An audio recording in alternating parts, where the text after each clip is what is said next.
শুধু আপনাদের কাছে একটা অনুরোধ যে ভাই, আমাদের সামনে সময় আছে মাত্র আর একটা মাস।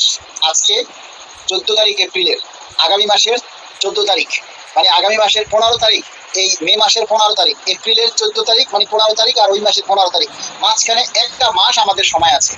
কারণ আগামী মাসের শেষের দিকে আমাদের বাজেট অধিবেশন শুরু হবে।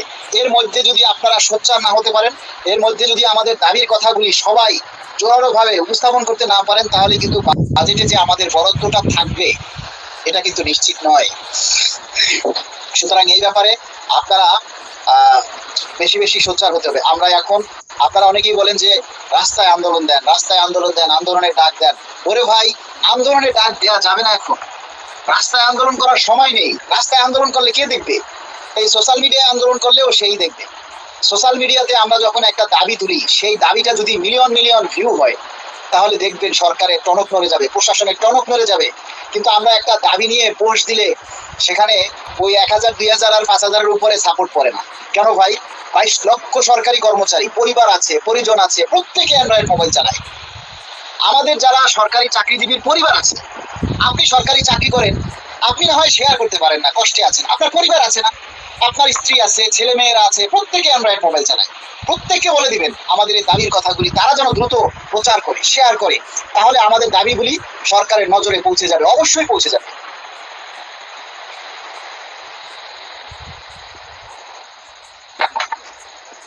প্রতিটা জেলা থেকে, প্রতিটা উপজেলা থেকে স্মারকলিপি দেওয়ার জন্য আহ্বান করেছিলাম।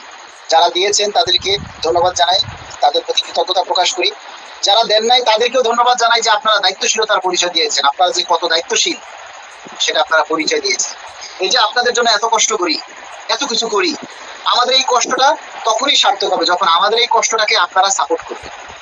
আমাদের এই কষ্টটাকে যখন আপনারা নিজেরা গুরুত্ব দিবেন, তখন আমাদের এই কষ্টটা সার্থক হবে।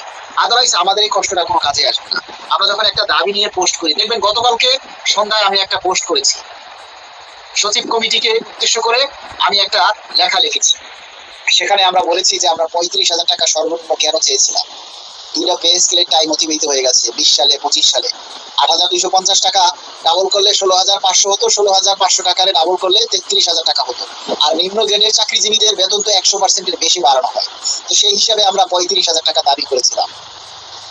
আর একজন কর্মচারী যদি সারা মাস, একটা মাস ধরেন ডাল, আলুর ভর্তা আর ভাত খায় 6 জন সদস্য নিয়ে, তাহলে তার মাসে শুধু ভাতের বিল আসে 27,000 টাকা।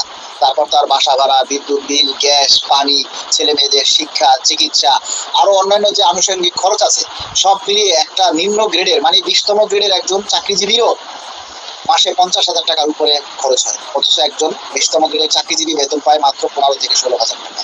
কি করে তারা বেঁচে থাকবে বলেন?